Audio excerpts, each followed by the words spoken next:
જય શ્રી કૃષ્ણ. જય હો, મંગલમય હો.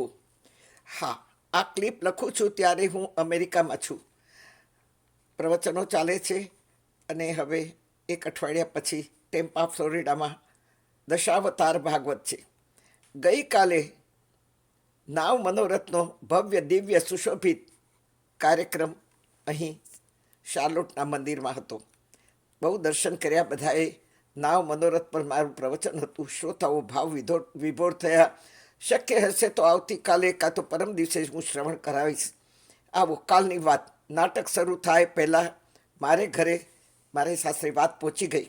મેં કાલે કહ્યું ને કે અમારા નાના એવા ગામમાં નાટક મંડળી આવી હતી અને મારે ઘરે આ વાત પહોંચી ગઈ કે હું નાટક મંડળીમાં નાટક જોવા દોડીને ગઈ છું.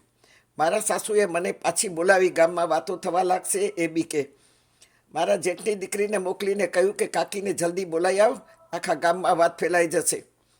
મારા કરતાં 4 વર્ષ જ નાની મારા જેઠની દીકરી ભત્રીજી દોડીને આવી. મારો હાથ પકડીને કહેવા લાગી, કાકી ચાલો ચાલો, ઘરમાં બધા ગોતે છે તમને, ક્યાં ગયા? મેં કહ્યું હું નહીં આવું, મારે તો પૂરું નાટક જોવું જ છે, હું જોઈને જ આવીશ. મેં જીદ કરી અને હું પૂરું નાટક જોઈને જ ગઈ.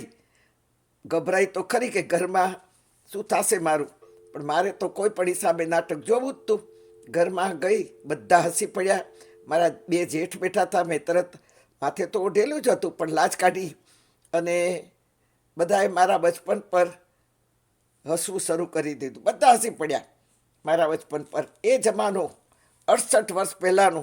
વહુઓને એટલો બધો ત્રાસ હતો કે વહુઓ આપઘાત કરતી, કૂવો પૂરતી, બળી મરતી. તે વખતે છૂટાછેડા નહોતા કારણ કે મા બાપ પળાવતા ત્યારે મા કહેતી, ભાભીઓ કહેતી કે સમાઈ જજો તમારા સાસરામાં, અહીંયા આવતા નહીં, પાછા આવો તો અહીંયા ઘર બંધ હશે.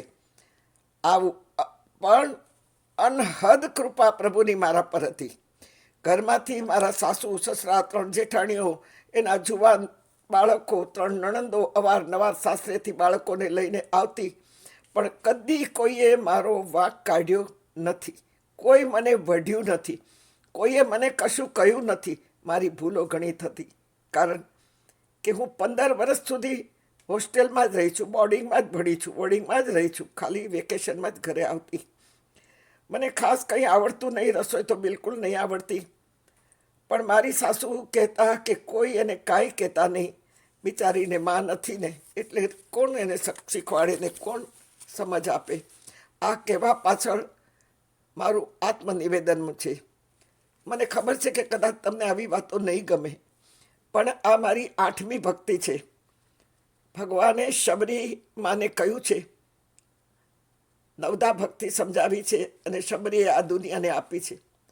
શબરી માએ 9 પ્રકારની ભક્તિ આ દુનિયામાં ફેલાવી છે. એમાંની આ 9મી ભક્તિ છે કે કરેલી ભૂલોને કબૂલ કરવી અને જેની સાથે ભૂલો થઈ છે એને એની પાસે ક્ષમા માગવી. આ 9મી ભક્તિ છે અને પગથી પણ છે. શ્રવણમ કીર્તનમ વિષ્ણુ સ્મરણમ પાદ સેવનમ અર્ચનમ વંદનમ દાસ્યમ સખ્યમ. અને આ 9મી ભક્તિ છે આત્મનિવેદનમ. ભગવાનની કૃપા સમજવાની આ 9મી ભક્તિ છે. અને તેથી આપની સામે હું આ રજૂ કરું છું કે મારા લગ્ન થયા ત્યારે મને કશું જ નહીં આવડતું, અને છતાં પણ એ જમાનાના આ સાસરિયાઓએ કદી મને કાંઈ જ કહ્યું નથી. પ્રભુને પ્રાર્થના કરું છું કે જન્મો જન્મ મને આવો પરિવારમાં આપજો. મેં એકવાર કહ્યું કે બા, દર 11 આપણે ત્યાં સત્સંગ રાખીએ તો, ભજન રાખીએ તો. બા, મને 100 ભજન મોઢે છે, 100 ભજન હું ગાઉં છું. બા, રાખીએ ને, આપણું ફળિયું બહુ મોટું છે. બા તો ખુશ થઈ ગયા કે ઘરના લોકો પણ ખુશ થઈ ગયા. ગામ આખું રાજી રાજી થઈ ગયું અને ગામમાં સંદેશો પહોંચાડ્યો કે 11ને દિવસે ડાઈમાને ને ત્યાં એના ફળિયામાં આપણે ભજન કરવા ભેગા થશું, સત્સંગ કરવા ભેગા થશું, નવી વહુ ભજન ગાવાની છે. આવું બધું ફેલાવવામાં આવ્યું.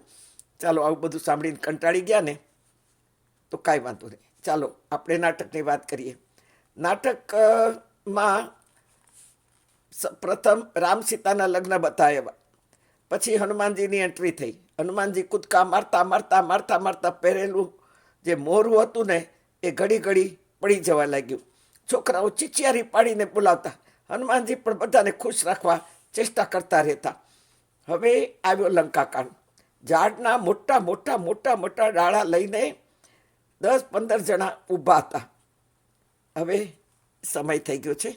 કાલે આપણે નાટકને ફરી વાત કરીને દોહરાવશું.